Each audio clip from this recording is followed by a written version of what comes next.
आमचं नुकसान आहे केएमटी तर नुकसान हे अशा गोष्टींमुळे आहे. काही अशा काही इम्प्रॉपर गोष्टी ज्या आहेत त्या दुरुस्त करणं गरजेचं आहे.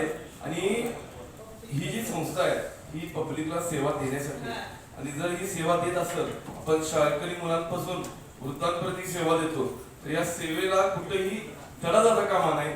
तरी तुम्ही या सगळ्या कर्मचाऱ्यांची दखल घ्या चांगल्या पद्धतीने, कारण 5 वाजता ते ड्युटी चालू करतात, सकाळी संध्याकाळी रात्री 11 वाजेपर्यंत ड्युटीवर असतात. खरं तर जाधव साहेबांना चांगल्या परिवाराचा अभ्यास आहे. तुमच्याकडे आता अपेक्षा आहे की तुम्ही चांगल्या पद्धतीने इम्प्लिमेंट करून जरा रिपोर्ट आम्हाला द्या.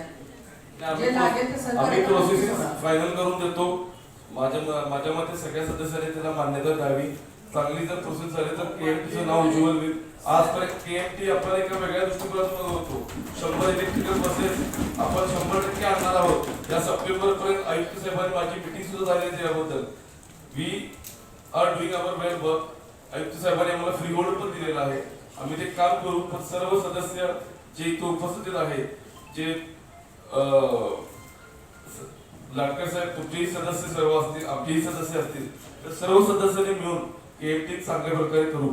याला कुठलाही म्हणजे तडा जाऊन देता कामा नाही. कारण हे माननीय बोंद्रे साहेबांनी याची स्थापना केली आणि ही जुनी संस्था आहे. 1962 साली स्थापन झालेली संस्था आहे.